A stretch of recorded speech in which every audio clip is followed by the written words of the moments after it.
das coisas mais básicas que nós precisamos ter como conhecimento e orar para termos revelação é a respeito da justificação.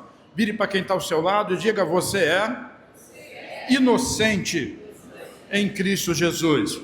Porque a palavra justificado é justamente isso que significa, trazendo para a língua portuguesa: declarado inocente, declarado justo. Então repita comigo assim: justificados de uma vez por todas.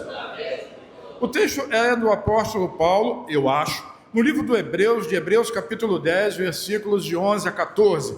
Diz assim: ora, todo sacerdote se apresenta dia após dia a exercer o serviço sagrado e a oferecer muitas vezes os mesmos sacrifícios que nunca, jamais podem remover pecados.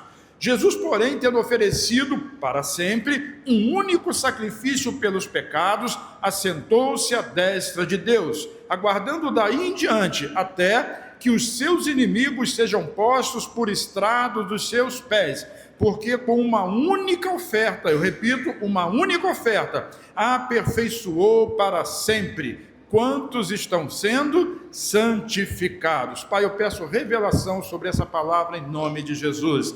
Nos guie e nos dirige pelo Teu Espírito. Nos lembre, ó Deus, e nos ilumine para que ela possa, ó Deus, ser reveladora nas nossas vidas. Muda vidas nessa noite. Eu oro em nome de Jesus. Quantos dizem amém comigo? Amém.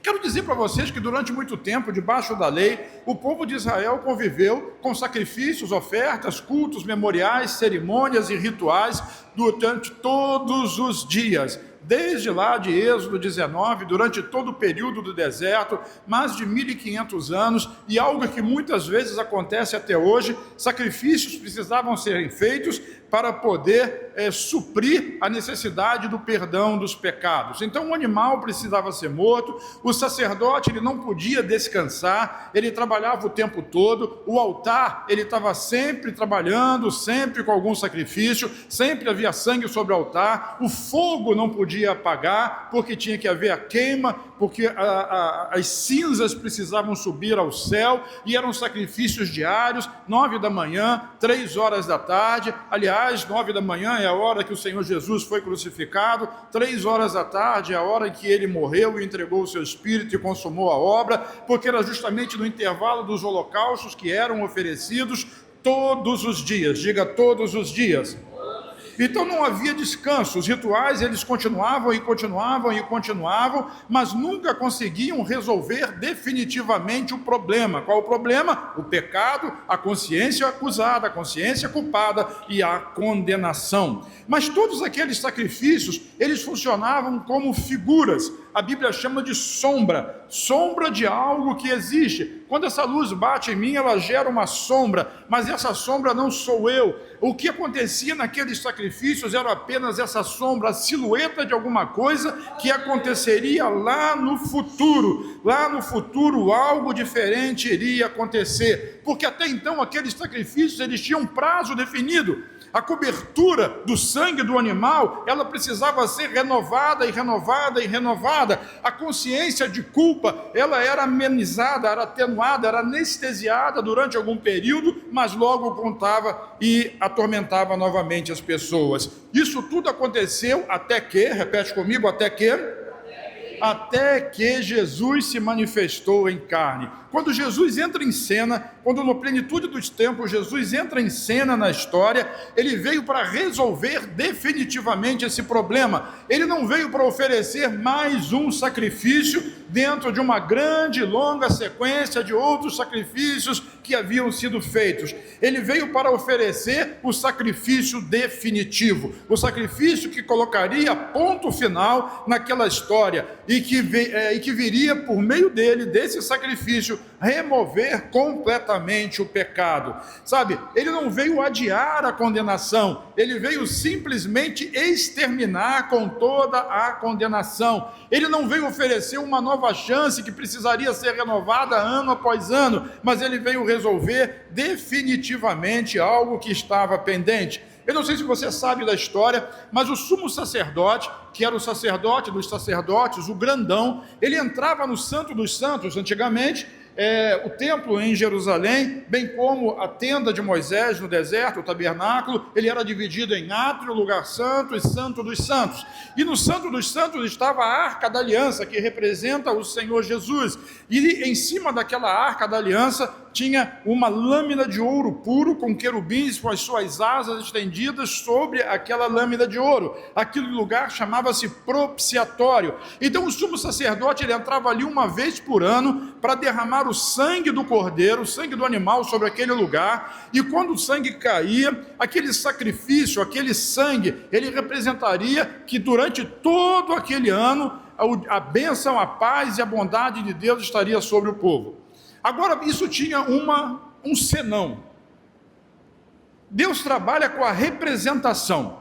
Então, todo o povo, ele tinha no sumo sacerdote um representante. Se o sumo sacerdote fosse um cara perfeito, bom, honesto, de bom comportamento, de boa índole, se ele cumprisse a lei, aquele sacrifício seria recebido. Se ele fosse um camarada ruim, pecador, mau caráter, mesmo que fosse algo escondido, que ninguém soubesse disso, muito camuflado, Deus não recebia o sacrifício, e aquele sumo sacerdote, olha para mim, ele morria ali dentro do Santo dos Santos.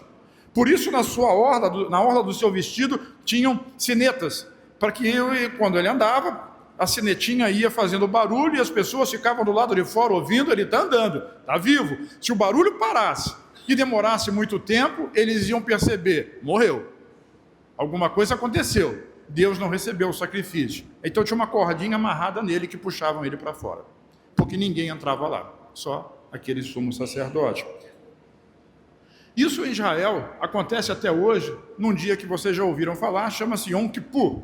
Obviamente não mais com sacrifícios, porque não há mais sacrifícios, não há mais o templo em Jerusalém. Mas no dia de Yom Kippur, no dia do perdão, e as pessoas, elas são interessantes, elas acham que o dia do perdão é o dia que eu vou oferecer o meu perdão para alguém que pecou contra mim.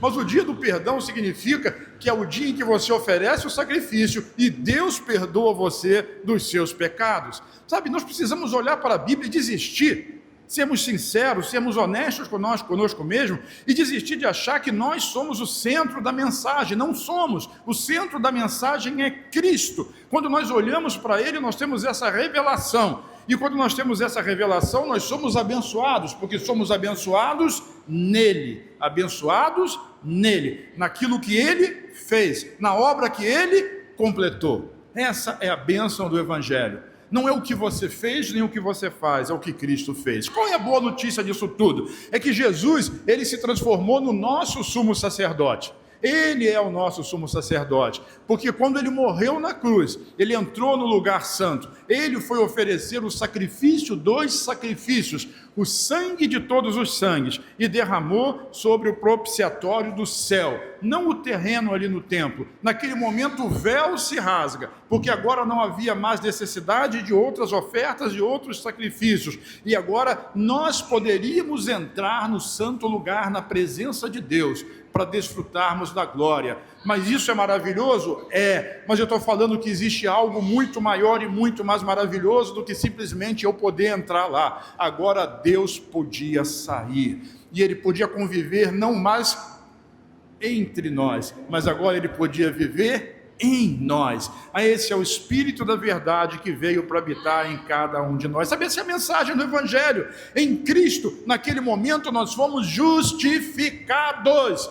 Porque merecíamos? Não, mas porque alguém que merecia pagou o preço de todas as nossas iniquidades, e pagou de uma vez por todas, não por nada que nós tivéssemos feito, não por uma sequência de rituais, nada disso tinha valor diante de Deus. Nós fomos justificados pela oferta perfeita do corpo de Jesus, que hoje nós vamos celebrar quando comermos do pão e bebermos do cálice. Sabe, os antigos sacrifícios nunca, jamais poderiam aperfeiçoar a consciência culpada de uma pessoa. Por isso, o autor de Hebreus, como eu já disse, ele aponta e diz que isso é apenas uma sombra sombra de algo que estava por vir. Então, cada vez que um animal era morto e que o sangue era derramado, porque a Bíblia diz que sem o derramamento do sangue não haveria perdão dos pecados, aquilo ali não resolveria o problema definitivamente, mas apontava para um outro sacrifício que iria acontecer no futuro, que era o sacrifício do Cordeiro de Deus que tira o pecado do mundo, sacrifício único e suficiente, que definitivamente pagaria por todos os pecados da humanidade, desde Adão até você. Diz amém? Então todo o sangue dos animais apontavam para Cristo, tudo aponta para Ele. Voltando a Hebreus capítulo 10, versículo 1, diz assim: ora, visto que a lei tem sombra dos bens vindouros, não a imagem real das coisas, nunca jamais pôde tornar perfeitos ofertantes, com os mesmos sacrifícios que ano após ano, perpetuamente eles ofereciam. Então a repetição por si só já provava a insuficiência. Algo precisava acontecer que fosse definitivo e que removesse completamente o pecado. E assim o altar podia descansar. Hoje não tem nem altar mais lá, não existe mais isso, porque Jesus já voltou. Hebreus capítulo 10, versículo 2 diz assim, Hebreus capítulo 10, versículo 2 diz assim: de outra sorte, não teriam cessado de ser oferecidos, porquanto os que prestam culto, tendo sido purificados uma vez por todas, não mais teriam a consciência de pecados. É um sacrifício que eliminaria toda e completamente a consciência do pecado. Não é uma dívida, nem é uma dívida como aquela que você paga a sua conta de luz, e você pagou e você vai desfrutar da luz, da energia elétrica na sua casa, mas você sabe que no mês seguinte vai chegar uma outra conta, e no outro mês uma outra conta, e o dia que você deixar de pagar essa conta, vão cortar a energia da sua casa. Ah, não é disso que eu estou falando. A conta foi paga, e foi paga definitivamente, e foi paga de uma vez por todas. Nunca mais, jamais, em momento nenhum você será cobrado por algo que Jesus já pagou no seu lugar. Diz aleluia, irmão, dá um aplauso ao Senhor Jesus.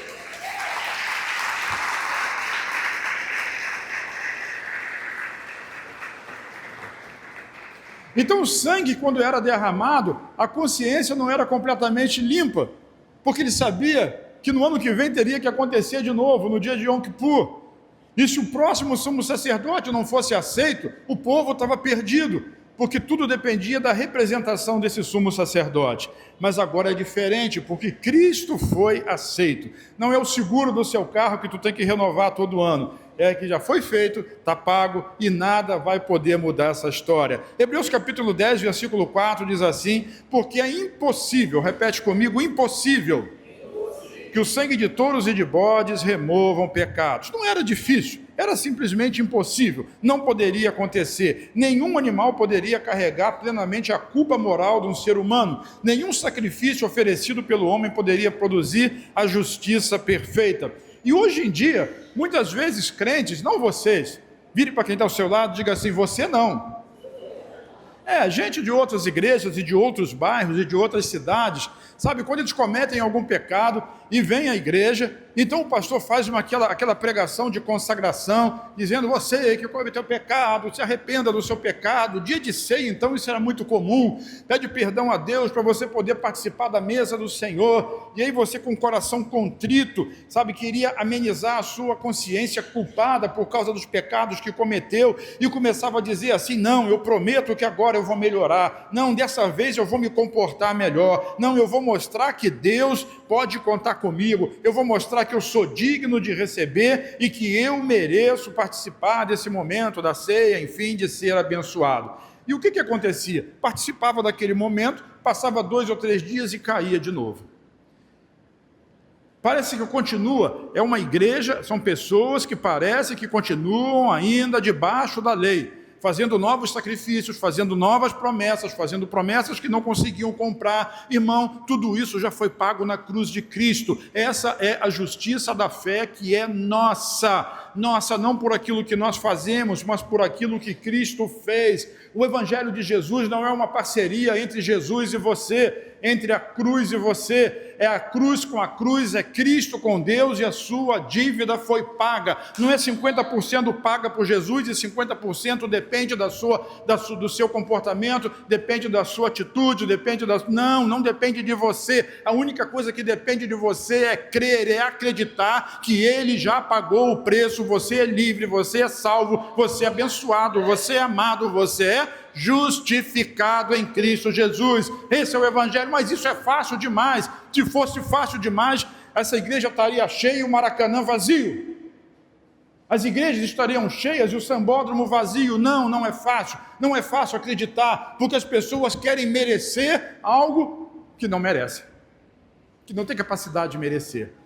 Vocês viram isso nas semanas passadas? Romanos 3, versículo 23, diz assim: todos pecaram. Todos, inclusive você. Você. E carecem, estão afastados da glória de Deus. Mas o versículo 24 diz assim: mas gratuitamente, pela graça, Deus ofereceu a salvação que está em Cristo Jesus. Ninguém merece. Ninguém vai chegar no céu porque merece. Ou você chega por Jesus, ou não chega. Ou você chega pela obra de Cristo, ou você não vai chegar lá. As suas boas obras são nada. A justiça de Deus, ela é alcançada pela obra de Cristo no Calvário. Isso se chama justificação. O Evangelho, ele é justificador do ímpio. Ele é justificador daquele que não merece. A graça é favor e merecido. Ela não é para quem acha que merece. Ela é para aqueles que têm certeza que não merecem. Essa é a graça de Deus agindo, é a bondade de Deus, é o amor de Deus que nos cobre, que nos abençoa, que nos guarda. E isso é que nós precisamos, revelação dessa verdade, porque às vezes parece bom demais e você olha para você mesmo e você vai ver o pecado, vai ver a crise, vai ver o problema, vai ver: eu não consigo, eu não posso, eu não tenho força, eu não consigo perdoar, eu não consigo deixar esse vício, eu não consigo me livrar da pornografia, eu ainda fumo, mas ninguém sabe, eu boto chicletezinho na boca, eu faço isso, eu faço aquilo, como eu odeio fulano ou beltrano,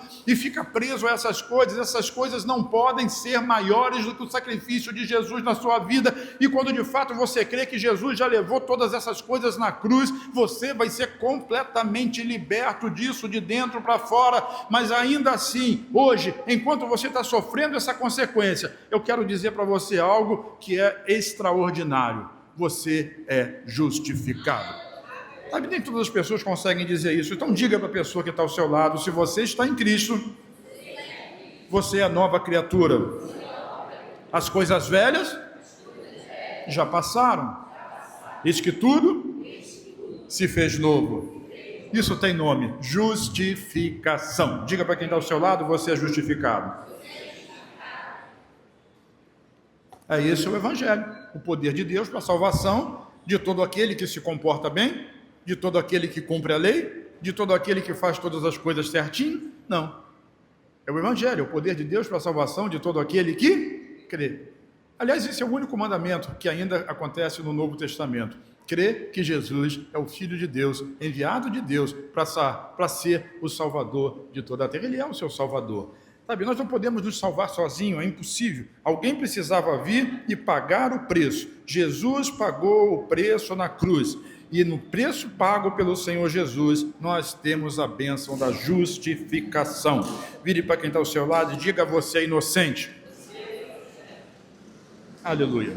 Sabe, isso tudo, embora seja de graça para você receber, não foi de graça. Jesus pagou um preço. Fala comigo assim: um preço foi pago. Sim, um preço foi pago. Um preço foi pago, e foi pago bastante caro. Jesus, ele não ofereceu um animal, ele se ofereceu como sacrifício. Ele não trouxe o sangue de outro, ele derramou o seu próprio sangue, que nós vamos ver daqui a pouco quando participarmos da ceia do corpo e do sangue do Senhor Jesus. Voltemos a Hebreus capítulo 10, versículo 10, diz assim: nessa vontade é que temos sido santificados, mediante a oferta, vamos repetir, mediante a oferta do corpo de Jesus Cristo. Vocês juntos? Novamente? Uma vez por todas. Ele não entrou no santuário terreno para repetir um ritual. Ele entrou no santuário celestial, de uma vez por todas. Ele entrou na presença de Deus, levando a oferta perfeita. Essa expressão, querido, amigo, irmão, precisa entrar profundamente no nosso coração, de uma vez por todas. Repete comigo, uma vez por todas. Vire para quem está ao seu lado, diga de uma vez por todas.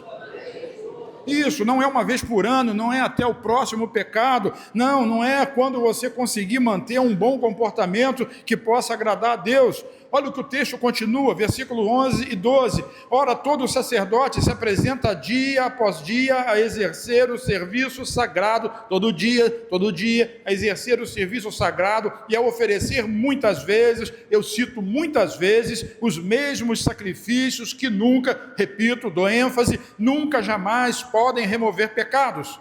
Versículo 12 diz assim: Jesus, porém, tendo oferecido para sempre, fala comigo junto, para sempre. Isso, um único sacrifício pelos pecados, assentou-se à destra de Deus. O sacerdote mudava de turno.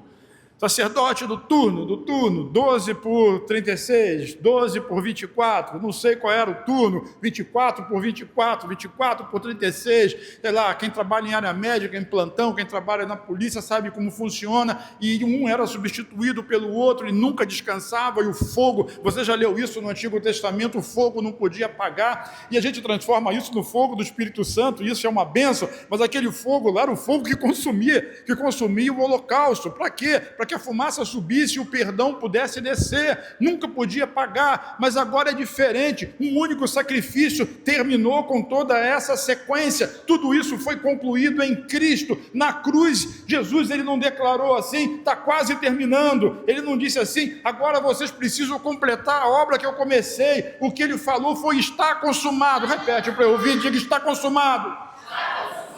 Quem pode dar um glória a Deus, dá um glória a Deus, e dá um aplauso ao Senhor Jesus.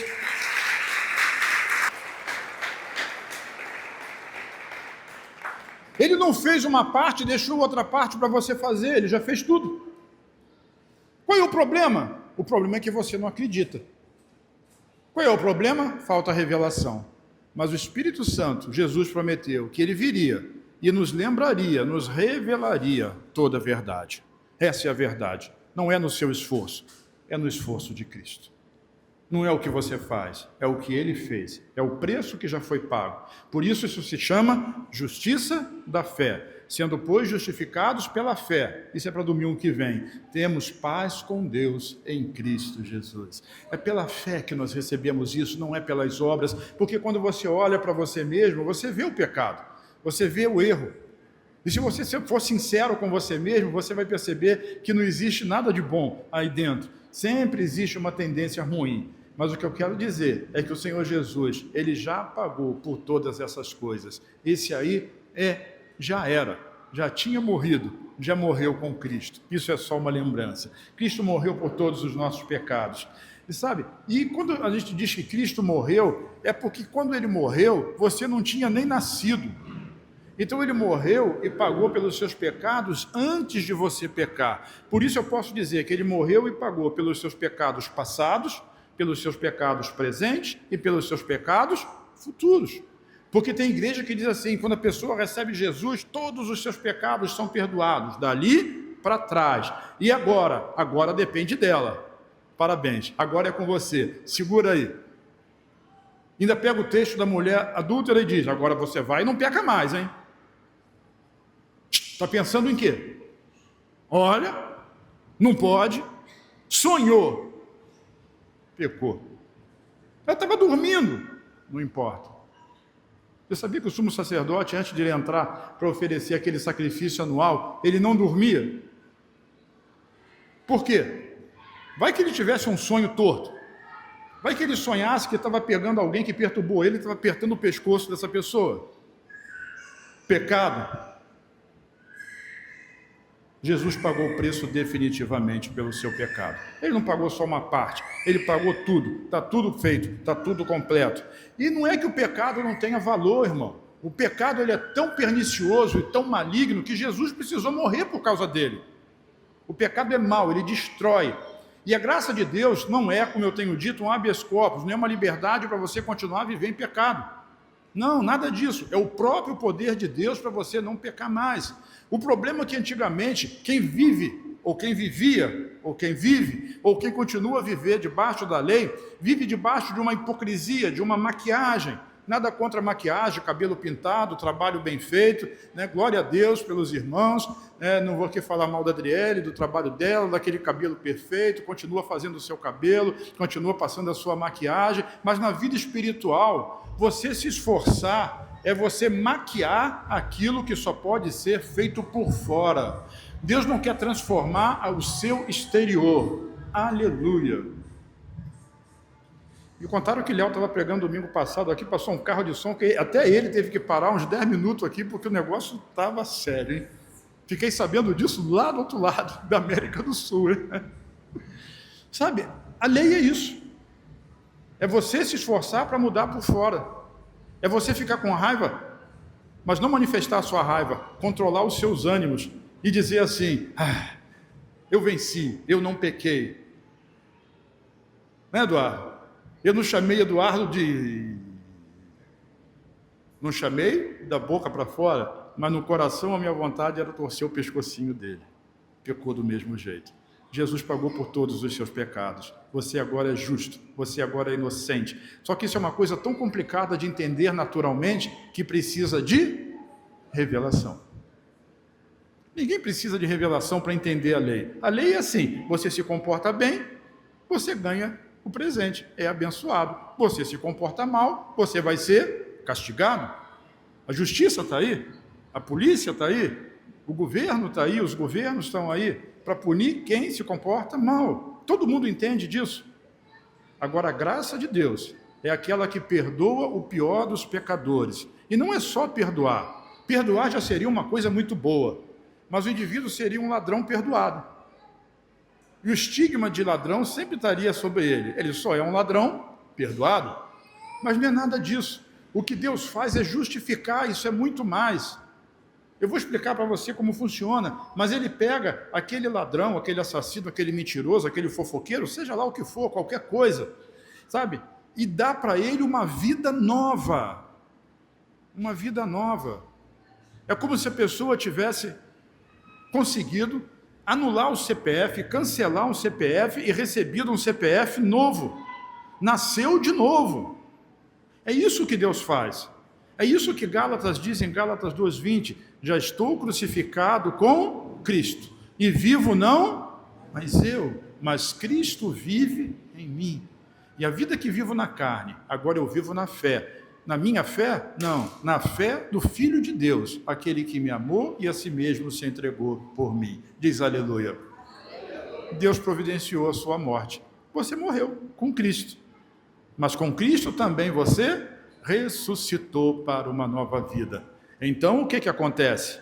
Uma vez que você nasceu de novo, o seu velho homem morreu, a sua dívida, o escrito de dívida que tinha contra você, morreu com você. E quando você nasceu de novo, nasceu um homem livre. Diga, eu sou livre. Eu sou livre. Abençoado. Abençoado. Favorecido. Favorecido. Profundamente amado. Profundamente amado. Essa é a sua nova vida. Essa é a vida que Deus providenciou para você. Agora você é justificado. Declarado justo por Deus. Quem diz aleluia? Aleluia. Isso é justificação, isso é uma segurança, é algo extraordinário, sabe? O que a Bíblia quer dizer com isso é que a pureza de Jesus passou para você. A justiça de Cristo foi mais forte que a sua impureza. A vida que estava nele venceu a morte que operava em você. Se antes havia morte, agora a vida.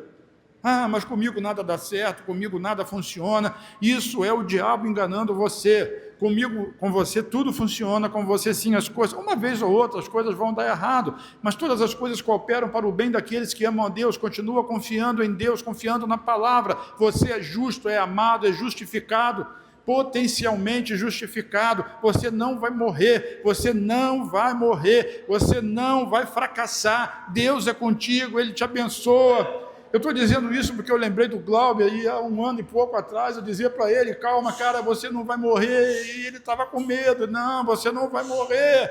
Por quê? Porque ele achava que Deus esqueceu dele igual ele esqueceu de Deus. Mas Deus não se esquece de ninguém. Uma vez justificado, justificado para sempre. Vira para quem está ao seu lado e diga: você é inocente. A pessoa tem dificuldade de acreditar nisso. Diga: eu sou justo. E essa justiça não tem a ver com o que você faz, tem a ver com aquilo que Cristo fez. Então, na cruz, Cristo não apenas melhorou a sua situação. O evangelho não é uma maquiagem para melhorar o seu comportamento. Não, antes eu era assim, agora eu estou um pouco melhor. Não é nada disso. A cruz, ele veio para mudar completamente a sua condição. Se antes você era culpado, agora você é justificado. Se antes você estava distante, agora você está reconciliado. Se antes você era condenado, agora você está em paz com Deus. Não estamos esperando, querido, entenda isso, para descobrir se Deus vai aceitar ou não o meu sacrifício. Eu fico pensando, muita gente vem para o culto e não consegue cantar, não consegue orar, porque está pensando no seu pecado, e para anestesiar o seu pensamento, começa a pensar em outra coisa, na vida, no jogo, no futebol, na música, na dívida, no passeio que vai fazer, no namorado, sei lá, em qualquer outra coisa, né, só para poder desviar a sua mente. Não, quando você entra por essa porta, você entra como justo, santo, abençoado diante de Deus. Sim, você pode levantar suas mãos e adorar a Ele, porque Ele vai receber o seu culto, a sua adoração. Mas será que Deus vai me ouvir? Não, Ele vai te ouvir. Será que Ele vai receber o meu louvor? Sim, Ele vai receber, Ele já recebeu, porque se Ele recebeu a Cristo, Ele recebe você. E às vezes a gente transporta a responsabilidade para quem está no altar. Será que eu posso adorar junto com Samuel? Será que eu posso adorar junto com o pastor Gleice? Será que eu posso cantar e adorar junto com fulano e transmitirmos isso para as pessoas? Não está fluindo. Querido, não está fluindo porque você está caminhando debaixo de condenação. O seu louvor já foi aceito, a sua oração já foi ouvida. Deus, Ele quer ouvir a sua oração, quer ouvir o seu cântico, quer ouvir o seu louvor, e não é porque você canta bem, e não é porque você tem as melhores palavras para orar. Deus atende o louvor e recebe o louvor da Daiane.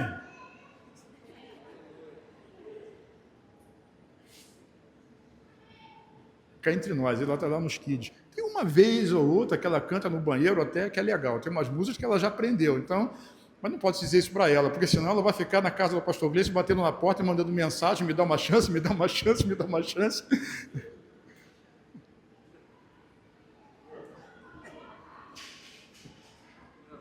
É uma coisa que contraria as pessoas. Contraria, porque a justiça de Deus, ela contraria o nosso conhecimento. Você acha de fato que você veio aqui para Deus ouvir o seu louvor? Por melhor que o Samuel toque, que o Paulinho, que o Leon, né, que o Felipe, por melhor que o pastor Gleice, que a Adriele, que a Júlia, que a Julinha, que todos os nossos adoradores dos prédios, por melhor que nós sejamos, por melhor que seja o cântico, por melhor que seja a dança, a apresentação teatral, por melhor que seja o nosso comportamento aqui, você acha que de fato isso vai fazer alguma diferença para Deus?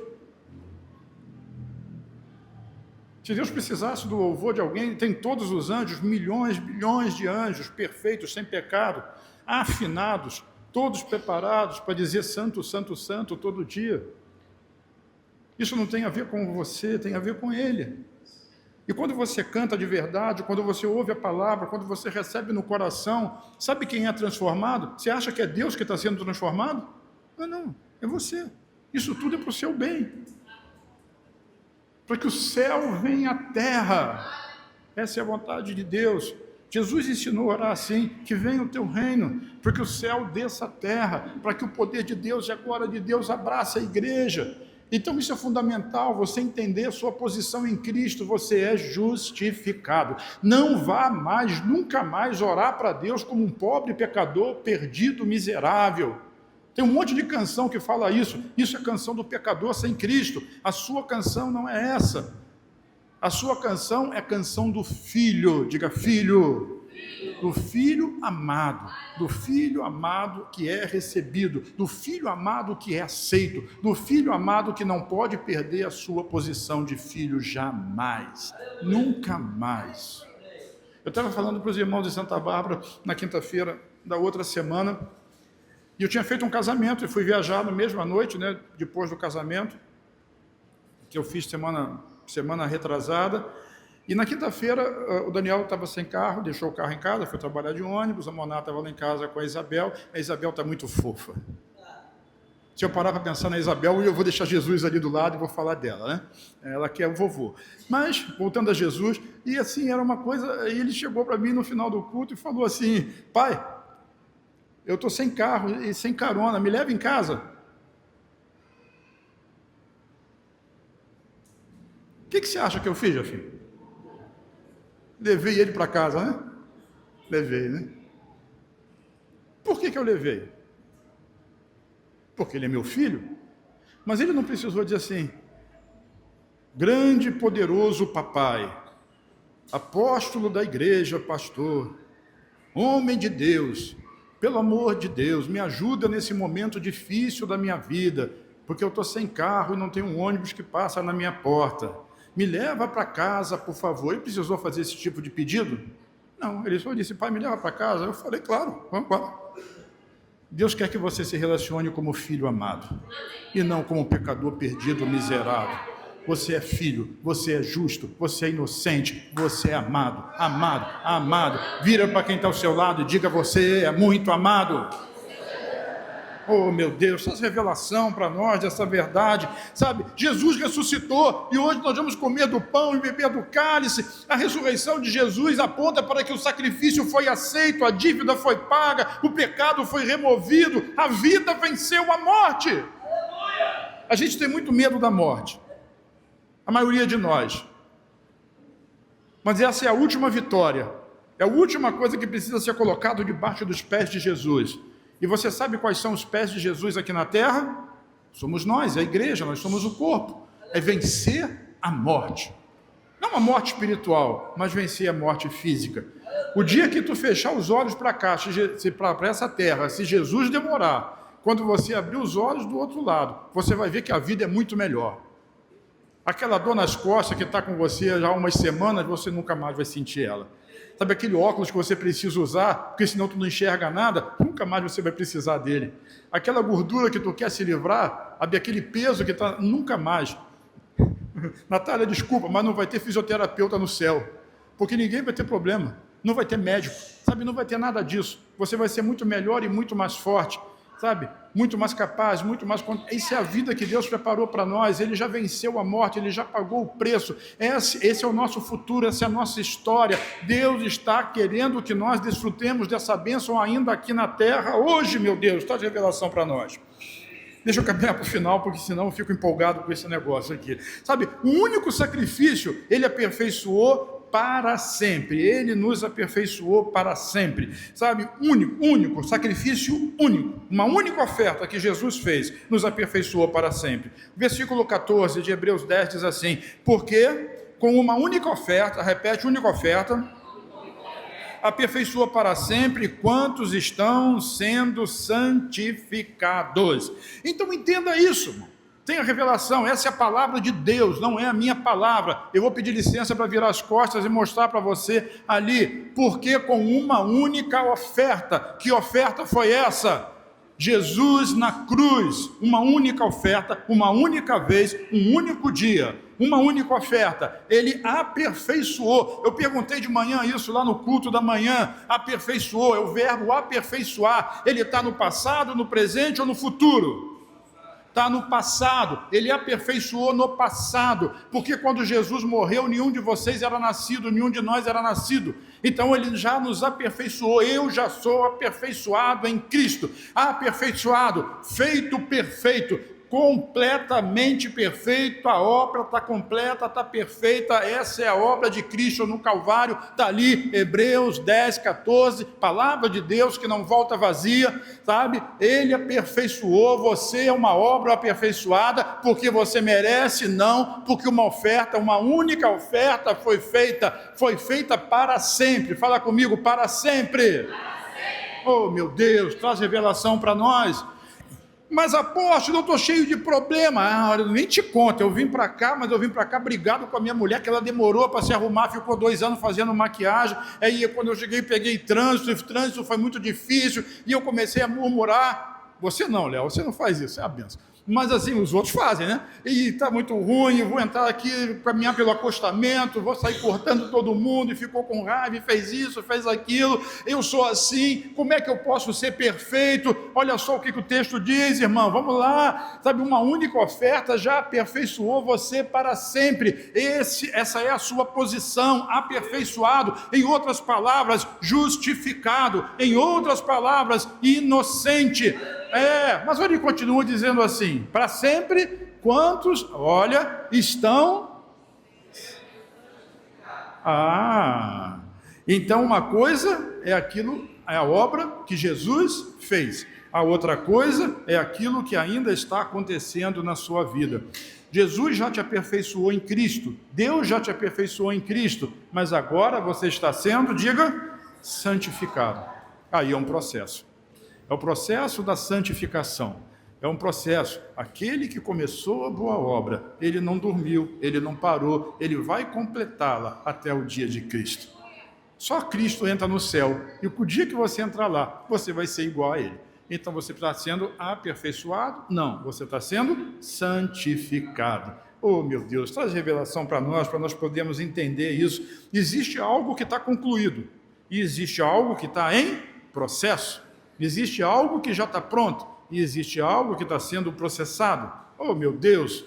A Isabel, ela está lá, pequenininha, vai fazer o 2º aninho agora em setembro, ela já está começando a falar, e sabe falar vovô, e pegar meu celular e dizer minha, e não quer saber que tire da mão dela, sabe falar titio, bater na porta do titio lá, e titio, porque quer sentar no computador, e ela mexe, faz uma bagunça tremenda nas coisas que ela está fazendo. Ela está pronta, ela tem braço, tem perna, tem cabeça, tem cérebro, tem todos os órgãos dela funcionando perfeitamente, ela já está perfeita, mas ela está em processo de crescimento, ela está sendo santificada, está sendo completa, Você nasceu de novo. Não dá para esperar que você tenha nascido de novo ontem, que você seja completamente santo, sem erro, com comportamento perfeito. Ninguém espera isso de você. Mas o que você precisa saber é que em Cristo você já é aperfeiçoado. Deus já olha para você como olha para Jesus. E as minhas crises, pastor, Deus te ama com as suas crises ou sem as suas crises. E quanto mais você crê nele, menos crise você vai ter, menos medo você vai ter. O futuro não vai te apavorar mais. As circunstâncias da vida não vão mais colocar medo em você. As pessoas que estão em volta de você não vão poder mais te acusar. Nem o diabo, aquele fracassado, derrotado, vai poder lançar mais dardos que vão te atingir. Dardos sempre ele vai lançar, mas você está protegido debaixo de uma armadura chamada da armadura de Deus. A religiosidade confunde essas coisas. A sua posição,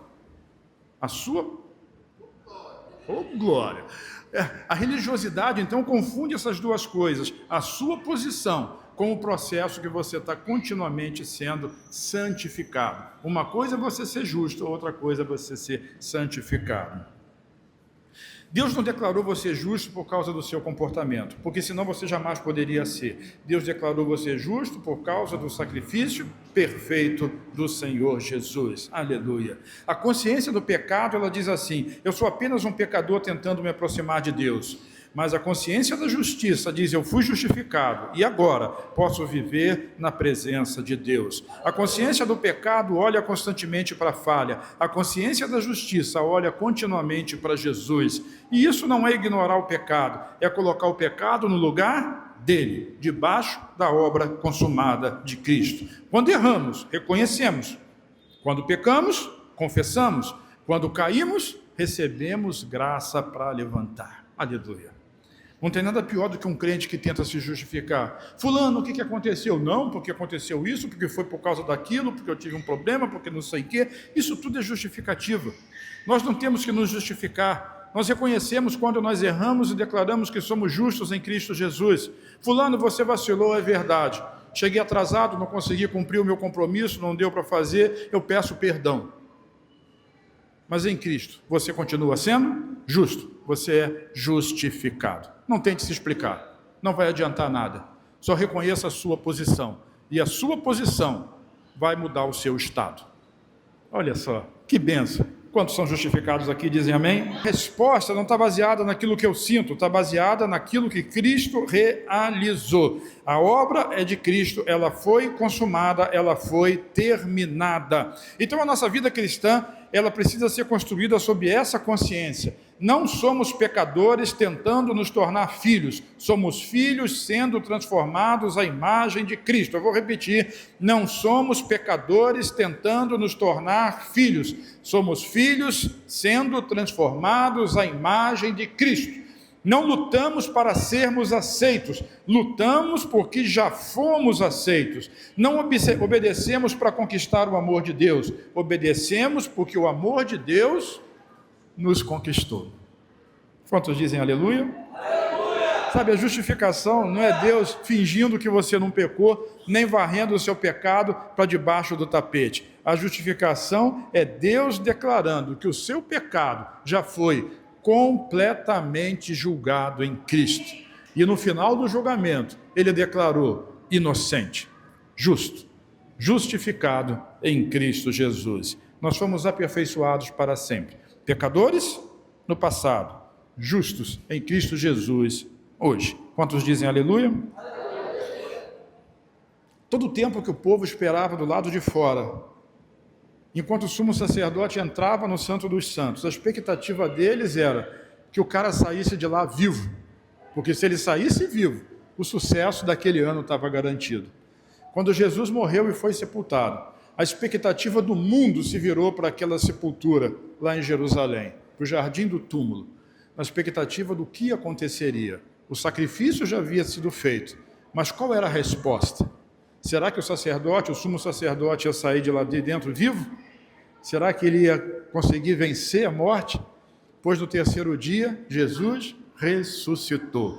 A pedra do sepulcro rolou e Jesus saiu de lá vivo. E quando ele levanta as mãos, ele abençoa o povo. Pecado?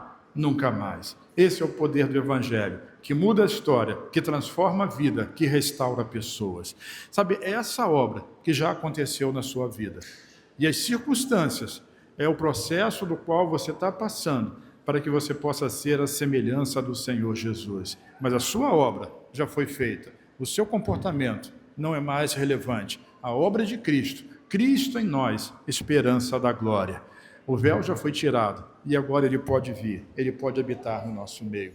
Então quando a gente se levanta, então vou levantar as minhas mãos e... pois tudo que tenho é aleluia. Aleluia. Sabe, é simples para um rei, né? Mas é simples para nós também, porque agora nós somos reis como ele. Essa é a nossa posição. Então eu não venho para cá, será que Deus vai me receber? Eu não chego aqui e me ajoelho quando no culto. Você pode chegar a orar e se ajoelhar, não é um problema, mas o problema é: Senhor, tem misericórdia de mim, recebe o meu culto. Ele vai receber a sua adoração, porque você é justo em Cristo Jesus. Ele vai receber o seu louvor, né? Ele vai receber a sua oração, ele vai ouvir a sua voz. Ele quer isso, ele quer ouvir a sua voz. Ele está... Eu vou usar um antropomorfismo aqui, né? Eu vou atribuir formas humanas a Deus, mas Deus, se pudesse, ele estaria ansioso para ouvir a sua voz, para ouvir a sua canção e para ouvir a sua oração. E quando você levanta as mãos, as pessoas diziam: eu vou levantar mãos santas.